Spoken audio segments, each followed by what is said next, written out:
Pessoal, deixa assim, ó, deixa eu trazer, e eu acho que esse vídeo aqui é extremamente pertinente, ó. Joana Salem, gosto muito da Joana Salem, já tentei entrar em contato com ela para trazê-la aqui na Voz Trabalhadora, é uma excelente analista da América Latina, né? Esteve no Opera Mundi, conversando com o Breno sobre várias questões, entre elas Cuba, né? E esse vídeo aqui é uma pergunta que eu acho que vem à tona agora, tá? Cuba é o próximo? Cuba é o próximo? Essa é a thumb ali do vídeo que o Breno colocou no Opera Mundi. É a pergunta, Cuba é a próxima? Vamos ver o que a Joana Salem traz para nós aqui. Para entrar numa operação militar.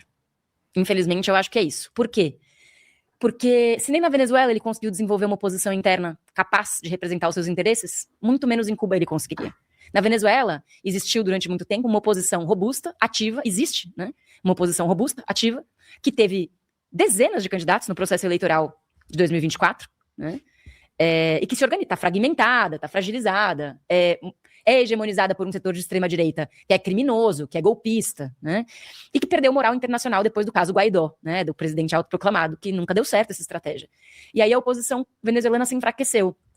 Por que se enfraqueceu? Também porque o projeto chavista tem hegemonia popular ainda, né? É claro que tem dissidências, é claro que tem discordâncias internas, em qualquer sociedade tem, né? Isso é saudável. Em Cuba também tem discordâncias, mas em Cuba é isso, a oposição política organizada em Cuba está fora do país. Então, qualquer opção de implante de um novo governo, efetivamente eliminando o atual, seria uma invasão. Por isso eu acho que...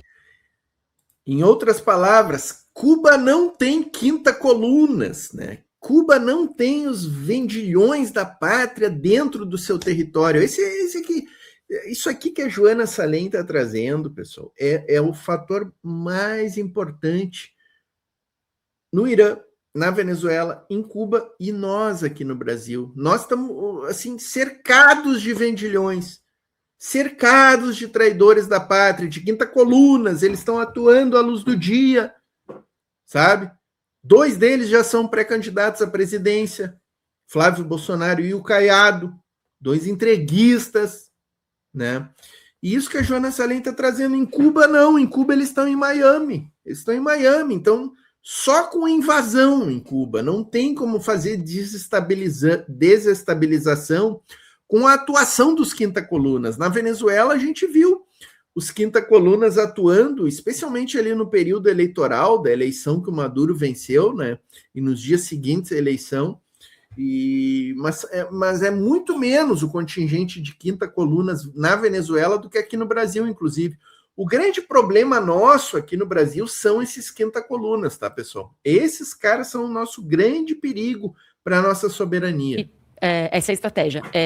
Talvez, assim, digamos que o Trump, ele tem também uma política externa cenográfica, às vezes, né? Então, o caso da Venezuela é um exemplo eu estou chamando de fake regime change, né? Falsa troca de regime. Porque ele anuncia que fez uma troca de regime, que resolveu os problemas da Venezuela, mas a Delcy Rodrigues é alinhada do chavismo, está dizendo que ela é presidente interina, que o Maduro é o presidente, e segue a cadeia de comando igual a do bolivarianismo, né? Talvez eles tentem uma estratégia parecida em Cuba, no sentido de derrubar o Díaz-Canel, não sei por qual forma, e colocar uma pessoa no lugar, alegando que é uma pessoa que vai atender aos interesses dos Estados Unidos. Um pouco repetindo o modelo da Venezuela. Acho que é uma possibilidade.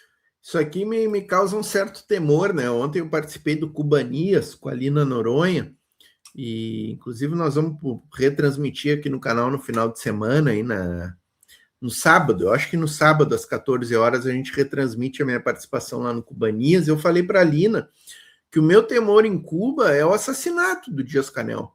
Porque esses caras estão tão malucos, e agora assassinar a liderança, sequestrar, virou algo tão normal no panorama desses delinquentes internacionais, o Netanyahu, o Trump, que eu tenho receio, sim. Eu tenho receio de um assassinato aí do Díaz-Canel. Possibilidade. Por quê? Porque ou é isso, ou é um banho de sangue. Assim. Porque se os Estados Unidos invadirem Cuba para derrubar o governo revolucionário, sem nenhum elemento diplomático em jogo, não tem como. O povo cubano vai para a guerra de vida ou morte e vai ser, assim, milhões de pessoas mortas. Vai ser uma coisa horrorosa. E o Trump sabe que existe capacidade de resistência dentro do país, né? Então, acho que isso seria uma opção que o Trump pretende evitar. Porque até a comunidade internacional teria que fazer alguma coisa a respeito, né? Seria uma coisa muito brutal. E eu acho que para ele seria caro também, né? Quando você diz... E isso é um ponto importante, né? Tanto a Venezuela quanto Cuba têm milícias populares armadas, né? Que em caso de invasão do território ou em caso de uma tentativa de golpe de Estado por traidores da pátria e quinta colunas, mas na Venezuela, Cuba não tem nem chance de ter um golpe por traidores da pátria e quinta colunas, né? Mas em caso de invasão externa, essas milícias armadas prontamente pegarão em armas para defender a soberania popular, né? Isso aqui é fato concreto, né? Que acha que seria uma operação semelhante da Venezuela, você imagina que ele tente sequestrar ou mesmo eliminar o Díaz-Canel? Eu acho que essa é uma possibilidade. Eu acho que o Díaz-Canel tá, assim, se o Fidel correu centenas... Acho que vai acontecer entre o dia 15 e 19 de abril? Eu vou insistir aqui, eu tenho medo disso. Data da sua viagem a Cuba? Espero que não, Breno. Inclusive, se você estiver com ele, né? Espero que não seja um ataque que te tenha como um elemento ali. Não vai ser, eu acho. Opa, mas seria muito azar, né? Aqui, mas assim, eu acho que essa é uma possibilidade real. Eu acho que o Díaz-Canel tá correndo um risco muito iminente de ser derrubado. E aí ele tem que calcular nessas negociações que estão sendo feitas com os Estados Unidos, né? Então tem um canal de diálogo existente, material, entre os Estados Unidos e Cuba hoje. O neto do Raul Castro, que é esse figura chamado El Cangrejo, o nome dele completo, eu anotei porque eu não lembrava de cor, é Raul Guilherme Rodrigues Castro. Aqui, ó, o Paulo da Silva diz que não existe nenhum interesse para os psicopatas dos Estados Unidos em Cuba, muito menos depois dessa derrota no Irã. Eu vou dizer que existe, tá, Paulo da Silva? O Trump está muito desgastado internamente nos Estados Unidos e derrubar a Revolução Cubana é um troféu, seria um troféu para o Donald Trump internamente, com as bases dele, né? Então, assim, não é descartável, tá, Paulo Dias? Não é descartável, infelizmente. Raul Castro também, né? É uma questão ideológica, tá, Paulo? É nesse sentido que eu digo. Ele é chamado ele é chamado El Cangrejo porque ele disse que ele nasceu com um dedo a mais numa mão, né? Que ele teria 6 dedos numa mão. E tem aquele livro Quem Matou Getúlio Vargas, que me fez lembrar isso. Mas enfim, aí, ele se reuniu com assessores do Trump numa ilha chamada São Cristóvão e Neves, perto das Ilhas Virgens Britânicas. Essa reunião foi mapeada, né? A imprensa mapeou que isso aconteceu. Então existe um canal de diálogo, que é normal, né? Então existiu um certo momento de conspiração. Alguns cubanos estão dizendo que o governo Díaz-Canel está negociando com os Estados Unidos como se fosse um segredo, como se não fosse óbvio que o caminho do governo cubano era, como sempre foi, criar canais de diálogo com os Estados Unidos, né? Durante a história da Revolução Cubana, o governo cubano sempre tentou criar canais de diálogo com os Estados Unidos. Esse canal existe, mas a gente sabe que não é o canal preferencial de resolução de problemas do Trump, porque esse canal não vai ferir a soberania cubana, né? É um canal diplomático que a soberania cubana preserva sua integridade. Eu acho que é muito provável, né? O Trump anunciou, ele disse que Cuba is the next, né? A questão é quando, eu acho, e como. Tupac Amaro dizendo verdades aqui no chat, ó. Isso aqui que a Joana Salem está trazendo é extremamente preocupante, né? E isso que eu falei numa outra live que eu participei sobre Cuba, né? Canais de negociação diplomáticas, que tipo de negociação, né?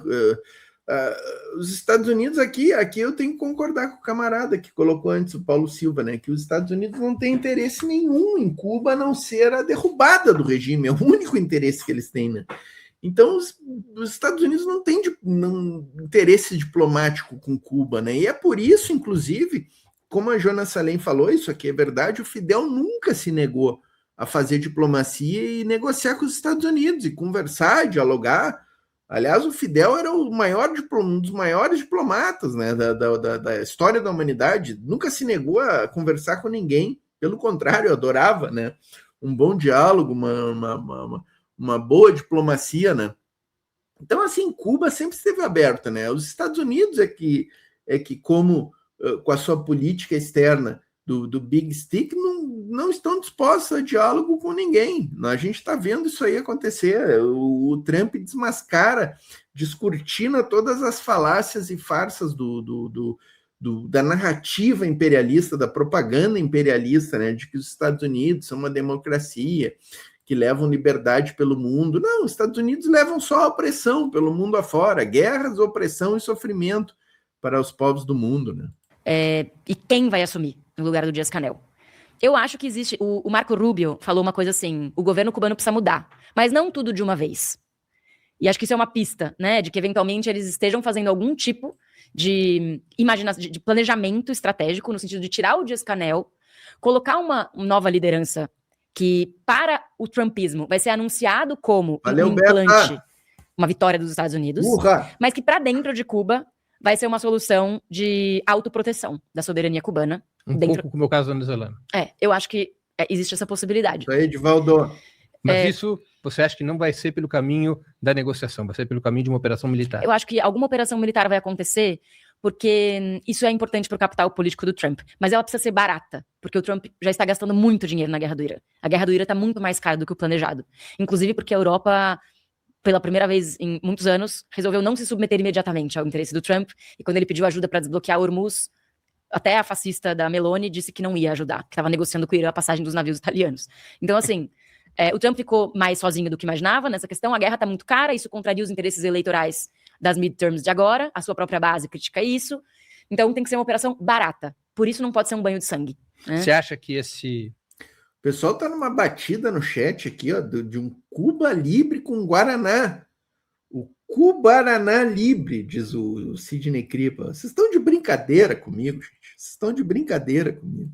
Aparente fracasso de Donald Trump no Irã o empurra para uma operação militar em Cuba para mostrar força antes das eleições de novembro? Eu estava falando isso. Eu acho que todas as situações são ruins para Cuba. Uma aparente vitória dos Estados Unidos no Irã é ruim para Cuba. E uma aparente derrota também é ruim para Cuba.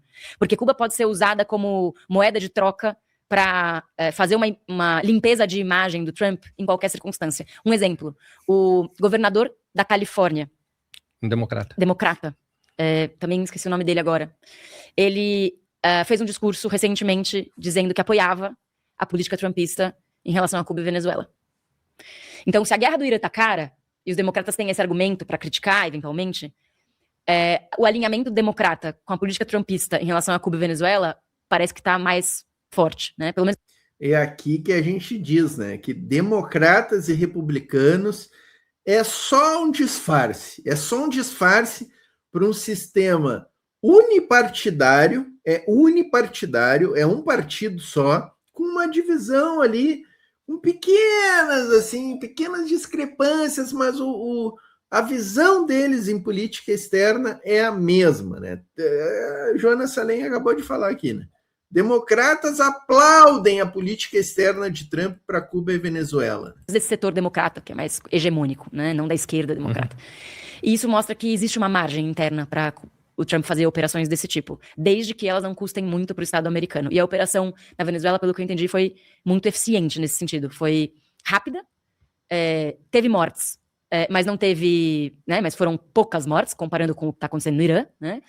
E gerou uma aparência de vitória trumpista dentro da narrativa dele mesmo. Ele pode propagandear para os seus apoiadores que ele dobrou a Venezuela e que o Maduro está num tribunal pagando por seus crimes. Você acha que Cuba pode fazer uma opção... Isso aqui os apressados repetem essa narrativa trumpista aqui, né? De que foi uma grande vitória na Venezuela, que a Venezuela mudou o regime, a Delcy Rodrigues está traindo a Revolução Bolivariana. Isso aqui tudo é narrativa, tudo é propaganda imperialista, tá, gente? A história contará, deixem a história, deixem o tempo atuar, gente. Não se fazem análises geopolíticas e históricas tão apressadas, entendeu? Deixa o tempo agir, deixa a história virar história, deixa a história com E virar história com H, para a gente fazer uma análise sobre o que aconteceu na Venezuela e sobre o futuro da Venezuela, tá, pessoal? Deixe, espere. Só uma coisa eu garanto, ó. Delcy Rodrigues não é uma traidora da Revolução Bolivariana, tá? Delcy Rodrigues não é uma traidora da Revolução Bolivariana. A essa estratégia de Trump? Ou seja, Cuba poderia fazer uma opção iraniana? Cuba não tem recurso para fazer uma opção iraniana, né? Cuba está mais próxima da realidade de Gaza do que da realidade do Irã. O Irã é um país com muito recurso. O Irã tem muita possibilidade de obtenção de dinheiro, né? O Irã é uma potência petroleira e Cuba é um país que está numa crise energética básica, assim, muito pesada, num cerco. Então, não existe essa opção. Eu acho que os cubanos estão apostando muito nessa via de negociação aberta porque ela é absolutamente importante. Qualquer via que escape da lógica da diplomacia vai ser muito desvantajosa para Cuba. E aí é preciso saber se vai ou não haver essa solução intermediária, digamos, que é um fake regime change, né? O Trump finge que trocou de regime e os cubanos fingem que não fizeram concessão nenhuma e a coisa fica num meio termo, assim, continua sendo uma pessoa dentro do partido, né? De alguma forma da direção, alguma coisa pactuada, mas que pode ter sido desencadeada por um processo violento. Bem provável, muito boa análise. Joana Salem, senhores, Joana Salem, gosto muito, sempre gostei muito da Joana Salem. Espero que um dia ela venha aqui na Voz Trabalhadora, nos nossos programas de geopolítica aqui, que a gente consiga trazê-la. CIA e Mossad infiltrados no Brasil, né? O Pacamaro, o lobby sionista, né? Isso é muito perigoso, né, camaradas? Isso aqui é muito perigoso. Somos todos Cuba, Maria da Silva, vamos que vamos. Ângel Depane, não subestimem a preparação militar e a entrega do nosso povo, por favor. Tem que acontecer para a gente ver, né, Ângel? Tem que acontecer. Acredito na presidenta da Venezuela, mega preparada pelo chavismo, Paulo Silva, tem currículo, tem história, e assim, ó, essa turminha aí que fica dizendo que a Delcy Rodrigues é uma entreguista e traidora da Revolução Bolivariana, esses caras vão comer formiga, gente. Esses caras vão acabar com a boca cheia de formiga, mastigando formigas. Mastigando formigas é um ditado do futebol que a gente diz aqui, gente, para explicar, né? É aquele ditado quando tu fica... Aquela corneta de futebol, né? Que tu fica dizendo o jogo inteiro, esse cara não joga nada, esse jogador é ruim, ele vai lá e faz um gol. Aí a gente diz, pô, terminei a noite comendo formiga, né? Então, essa turma que fica falando isso da Delcy Rodrigues vai acabar comendo formigas. Inteligência China viu CIA e Mossad infiltrada antes da guerra e apoiou o Irã na localização de mísseis, né? É isso aí. Essas 2 semanas não serão boas para os Estados Unidos e Israel se reestabelecer? Acho que é uma pergunta aqui do Eduardo. Com certeza, né? Tem essa possibilidade, né, Eduardo? Tem essa possibilidade. Mas esse acordo aí, esse episódio, eu estou chamando de rendição do Donald Trump, né? Esta rendição do Donald Trump, acho que é importante a gente usar esse termo, é uma vitória iraniana, incontestável, acachapante, né?